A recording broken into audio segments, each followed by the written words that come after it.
আমার বিধানসভাতে 16 তারিখে মিছিল করার কথা ছিল, কেন হঠাৎ করে বন্ধ হয়ে গেল জানি না।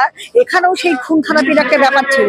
আমি যেটা জানি যে ওখানে বড় বড় ইয়ের মধ্যে পড়ে, বড় বড় গ্রামের মধ্যে পড়ে তরোয়াল থেকে শুরু করে অনেক কিছু অস্ত্র ওখানে কিন্তু মজুত করা হয়েছিল।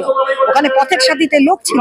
তো এমতো অবস্থায় পশ্চিমবঙ্গে হিন্দুদের ওখানে নিরাপত্তাটা কোথায় আমি তো বুঝতে পারছি না।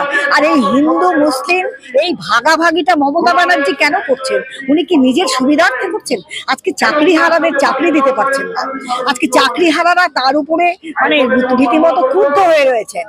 উনি সেইটা জনগণের কাছ থেকে মানুষের দৃষ্টিটা ঘোরানোর জন্য আজকে এই জিনিসটা করছেন, হিন্দু মুসলমানে একটা মানে ঝামেলা লাগিয়ে দিচ্ছেন। কিন্তু আমি মনে করি মাননীয় মুখ্যমন্ত্রী এইটা করে কি উনি বাঁচতে পারবেন?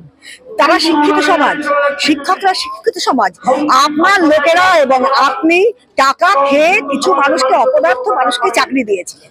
সেখানে যারা ন্যায্য পাওনা চাকরি তারা কিন্তু আজকে বঞ্চিত হয়ে গেল, তাদের চাকরি চলে গেল।